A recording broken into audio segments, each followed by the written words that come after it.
Removing Barriers is a four-part series that seeks to inform and inspire people of faith to understand the fight against racism.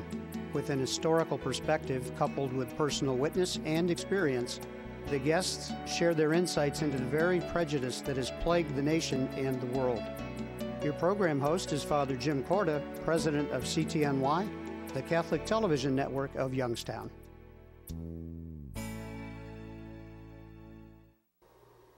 Hello and welcome to our show, Removing Barriers. I'm Father Jim Korda. With me is Bishop George Murry, who is the chairman of the Bishop's Ad Hoc Committee Against Racism. Welcome. Thank you, Father. You know, Bishop, when we talk about the sin of racism and also speaking out against it, why is action so important and necessary and not just being passive about it? Well, I think you said it in terms of what you said at the end about being passive. If we don't speak out, if we don't take action, if our beliefs don't become concrete in our actions, then they simply remain very personal. I've had people say to me that they don't see themselves as being racist, and they probably don't. And I understand that. But when it goes to the next step about what are you doing, for example, in your community, or what are you doing in your neighborhood to combat racism, sometimes people will say, well, no, I don't get involved with that. The only way that we can prevent an evil from growing and expanding is by standing up to it. So we not only have to be verbally opposed to racism, we also, we also have to take action to diminish racism in our society and eventually eliminate it. You know, some people say, well, I pray about it. I pray against racism and people who are prejudiced. Is prayer enough? Well, first of all, we know that prayer is very, very powerful. But prayer should always lead us into further action, because we live in a world where there is negative action and negative force that's working against us. There's a great deal of effort in our world to promote the idea that one race is superior to another. As Christians, we have to counterbalance that and say we're standing with Christ, who sees every individual as created in the image and likeness of God. You know, one of the words that we really haven't talked about in the show yet is discrimination. We've talked about prejudice, racism. What about this word of discrimination? What exactly does it mean, and who does it affect? Well, it affects a wide variety of people. Discrimination is basically saying that an individual is not worthy of a particular value, a particular place. An individual is not worthy to live in a particular neighborhood. An individual is not worthy to go to a particular school, and so therefore that person is discriminated against. What discrimination does is eat away at the root of the value of that person. And it says that person is not worth as much as someone of another race. Discrimination is a form of prejudice. And prejudice is a form of racism, because we are saying to another person, because you were born in a particular race, certain things are not open to you. But that's not what we say in the documents of our country, and it is certainly not what we say in the gospel. Why then are we so superior at times? Why are certain races have the feeling that they are more powerful? Why is that so much part of history and heritage? I think it goes back to original sin. It's a sin which we have carried down through history. It's often said that history is written by the winners. So when you go back and read a history book and you hear about what happened in the 1800s, the losers are not the people who are writing the book.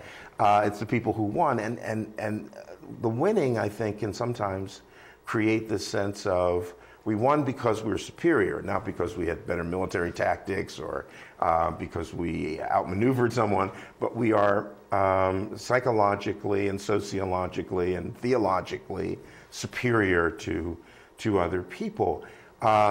People are going to disagree, and unfortunately, another effect of original sin is war.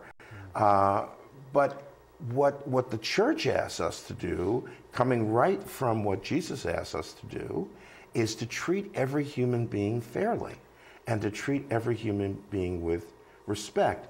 And if in our sense of superiority, we push other people aside and say, your life is not important, or your dreams are not important because you're not of our race, that's an example of racism. Let's go back to that whole concept of power. You had mentioned in an earlier show that really power is the thing that drives a lot of the evils of racism and prejudice. How does one harness power and make it more a benefit to humanity than an obstacle? Well, I think we've seen people throughout history who have taken power and used it for evil purposes. And we have also seen people throughout history who have seized power and used it for good. And it's, going back to something we said in an earlier program, it's an issue of evangelization. It's an issue of metanoia and change. The more we allow the gospel to be a part of our lives, to be a living experience in our lives, the more we want to be like the Lord, and we want to use power which has been given to us by God. We want to use that to advance the gospel rather than to put people down. Power, I think, is one of those human realities that can easily go either way. It can be constructive or it can be destructive. For us to choose the constructive, we need the grace of God. In closing, what would you say about how important humanity is and how important human life is when we talk about respect and dignity, and in this whole sin against racism? Why is it so important to keep that as our focus? Well, because I think that over time, we've lost a sense of the value of the human person, the individual person.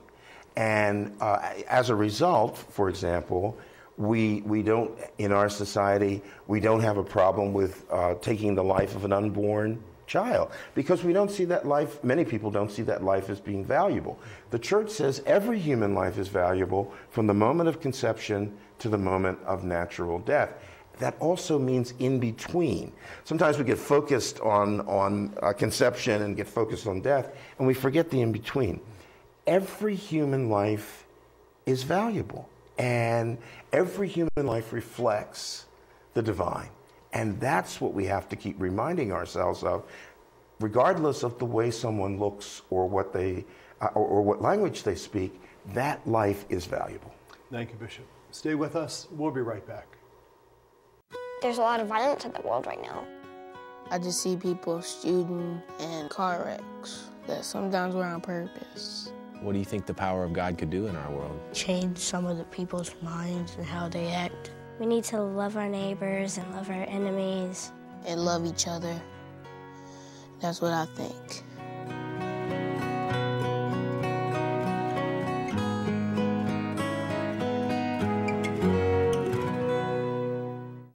We are in our 7th year at Cristo Rey Jesuit High School. It arose from the desire of the Jesuits in the Chicago province to serve the Hispanic community here in Chicago. One of the things that's unique about this school is that our kids work 5 days a month at offices in downtown Chicago to pay for their education. That idea originated here. We got telephone calls the first day from the companies thanking us for sending us those kids to their companies. The companies feel good about themselves. 95% of our kids are the first ones in their families to finish high school, and 87% of our graduates are in college right now. This project attracts wonderful, wonderful, enthusiastic, idealistic people. They have to have the desire to kind of reach for the stars. No one believed that it would be as successful as it is. Well, it's obviously caught on, and we're very, very excited about it. Welcome back to our show. Joining me is Reverend Dr. Robin Woodberry. Welcome back. Thank you. And it's so wonderful that we're going to spend some time talking about Dr. Martin Luther King Jr. Because if there's someone who epitomizes that whole sense of truth and justice and nonviolence, it's certainly Dr. King. You know, the two words that come to mind, though, sometimes when we go back to the history of that whole civil rights movement, is there was war between love and hate. Why do we continue that struggle with two emotions that are so much at odds? How do we bring them together into one? That's, if we can answer that, when we solve all the world's problems, right? Well, you know, you have light, dark, you have good, you have evil. I mean, you have those things present, but getting people to understand their role in all of this could make a difference. It could make a difference. But you have to reach them, and sometimes they're so far gone in a different direction that it's often hard to bring them back to where they are respecting people, where they're not promoting hatred. And so it's a task at hand for sure, but we have to, one that we have to continue to put forth an effort in for sure. You know, and I think as we look at Dr. King and his efforts, you know, there's perfect examples for us to follow. And I think that's the wonderful thing, not only about him, but about other leaders who have embraced, you know, truth and love and peace, how we need to embrace those same things, but how difficult it is sometimes for whatever reason.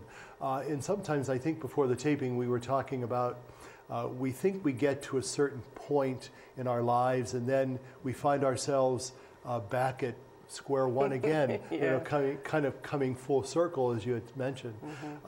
Why is it important for us to keep moving ahead and not taking those steps back and not repeating kind of those terrible things of our history? Because they don't benefit us. They don't benefit us at all. So we have to keep pushing ahead. And even when Dr. King was using the nonviolent means of addressing issues, there were people who felt that that wasn't the answer. Beat them up, shoot them all, kill them all. You know, they felt that fighting was the answer. But it takes a stronger person to not hit back than it does for somebody to just unleash. And so he embraced the nonviolent way because he believed that that would produce better results than just fighting back. And so, yeah, we find ourselves kind of looking at a lot of the same things that they were looking at right in the heat of the civil rights movement. But we have to continue the fight, not necessarily with our fists, but by doing the right things and setting forth the right mindset in place for people. When we talk about Dr. King, what in your mind would be his greatest legacy? And what in your mind would be something that we all need to embrace and to never let go of? One of his greatest legacies, obviously for me, was just reaching across lines to people. He didn't fight that fight by himself. He didn't fight it with just black people. He fought it with anybody who understood that there was a way to treat people and there was a way not to treat people. And so whoever was willing to link arms with him, he was willing to do that, which was, I think, a very unusual thing for a Black Baptist pastor because, you know, reaching across different denominational lines and even faith lines, because he had some rabbis that he worked with, was not a very acceptable means of work. And so he was willing to look past all of that. And that says, to me, that says a lot. That says a lot. And it, I would hope, would say a lot to others who are on the front lines of fighting for rights of people, social justice issues and all of that. Just be able to work with those who want to see something good happen. When I was doing a little research, One thing that really came to mind was his letter from Birmingham jail. Yes. And there was a quote there. He says, injustice anywhere is a threat to justice everywhere.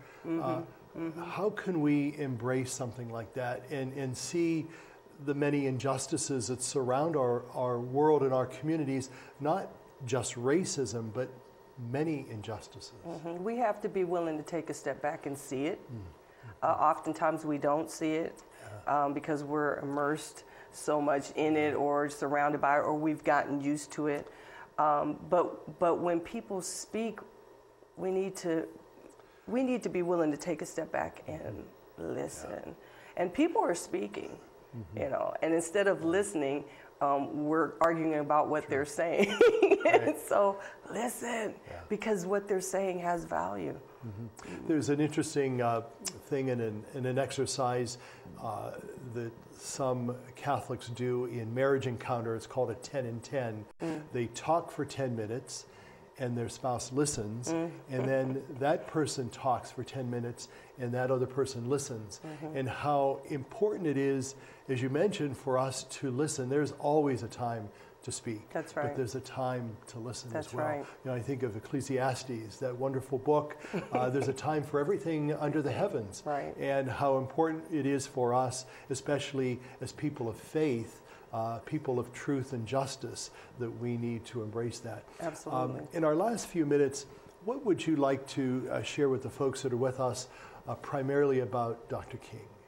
Well, I was 3 when he was assassinated. However, my parents were very active in the civil rights movement, and so growing up, they continued to teach us how to respect people, how to stand up for things that we see that are not right, and they laid that foundation and principle in our life. And so growing up, I knew about Dr. King because my parents made sure that I did.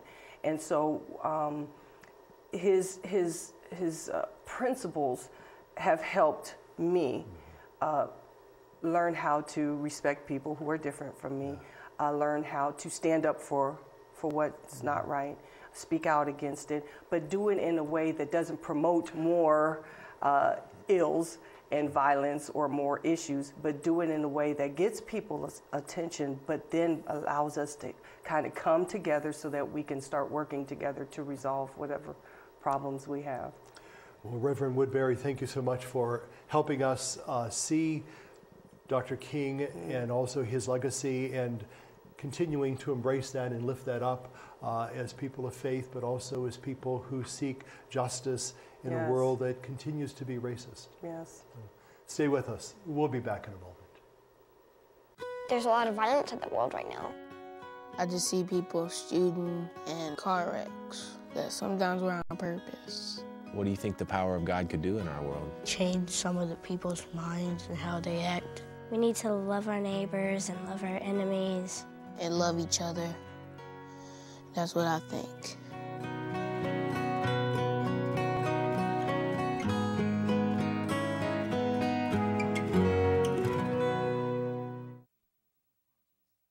My name is Sister Murry Claudina, and I run a home for abandoned children. I want to take care of children who have no parents, because luckily I come from a very loving family. There are 8 of us.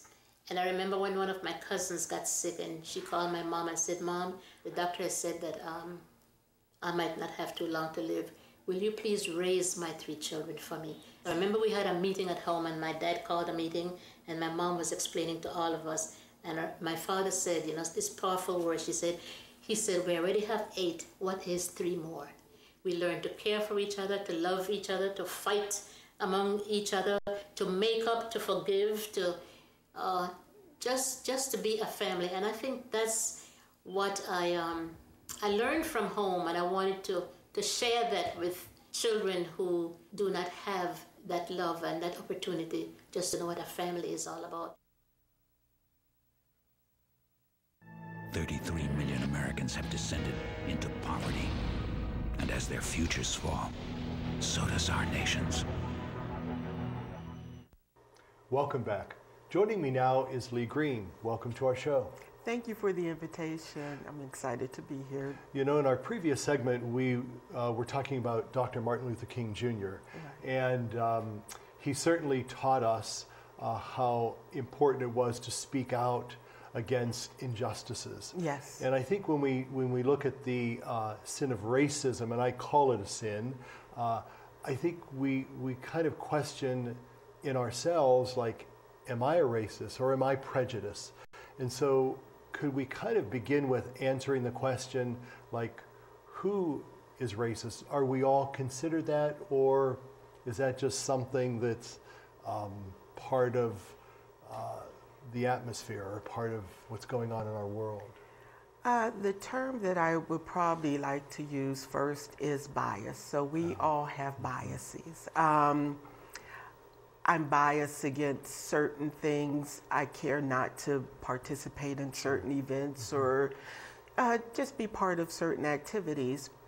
Prejudice, I think, comes from an understanding of, I don't like it. I might have a reason why I don't like something. I might not even have a reason why I prefer not to have something or dislike something. But racism, I think, is a term that you can understand maybe better by saying prejudice and power. I think anybody can identify with racist beliefs, but to actually be a racist, I think you have to be in a position of power so that you can either change the behavior of somebody, or you can limit or restrict the behavior of someone. So I think that to be actually, to exhibit racism, you have to have that position of power or some form of being able to change the direction or take someone's belief or away from them. When we talk about racism, it's not just against African Americans, it's racism in general against humans for something that we either don't like about them, or someone had mentioned because they're different from us. But when we talk about that difference, we're kind of all pretty much the same. Exactly. We're all human. And I love that. I see that quite often. We belong to the human race. And I wish that more people would understand that there's very little other than pigmentation that separates us. How do we work through that sense of racism that we all might have, or prejudice or bias? How do we begin to work through that and to begin to change what's going on, not just in ourselves, but all around us? I think it's going to take one person, one at a time. Dialogue is so important to get to understand how you think and what's important to you and how you were raised, and then understanding how I was raised and what's important to me. And I think it has to be just a dialogue is probably the most important part.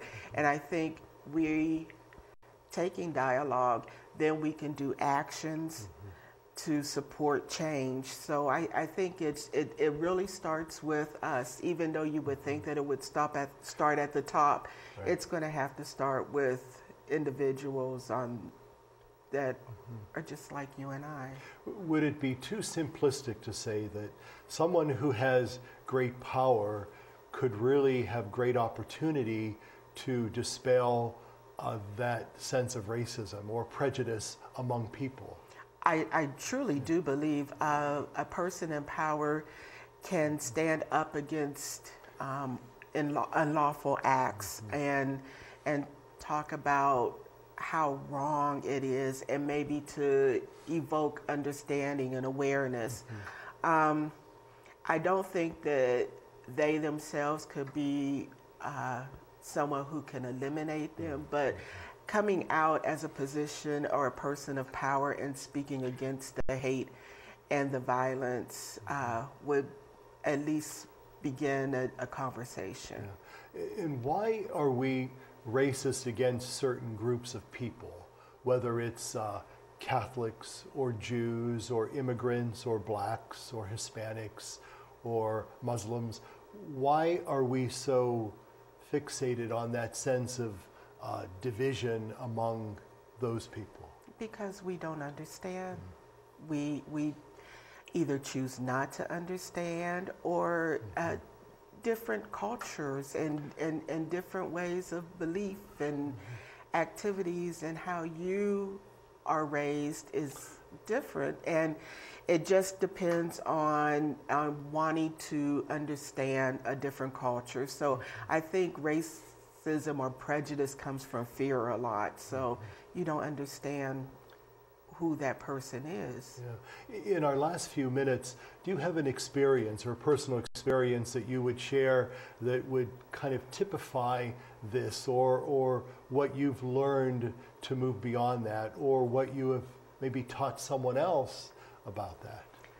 I think being involved in our local organization that kind of spurred just a couple of years ago, the Greater Youngstown Community Dialogue on Racism. I was really never that involved, but as we looked at situations of why Black infant mortality is so predominant in our community, and then we look at race and bias and just understanding, not that we're going to cure or resolve infant mortality through discussion, but maybe more understanding of why situations persist, and understanding the cultures and the background of individuals, that we begin to open up and start an understanding. What would you like to share with the folks that are with us as we wind down in about a minute about racism and why it's so evil and so wrong? It just perpetuates hate. And it's so easy just to get to understand who that individual is, to dwell in hate and the things that, being so angry towards another individual for not really understanding anything other than they're different from you is just wrong. It's just wrong. And I think that you should be able to identify that in yourself and then get to know that individual, and maybe you'll be surprised that you'll find out they're just like you. Sure. Well, Leigh Greene, we thank you for being with us today and being part of our series, but also for highlighting and sharing your personal experience. We appreciate that very much. Well, thank you for having me. I pleasure. And thank you for being with us. Have a good day, and God be with you.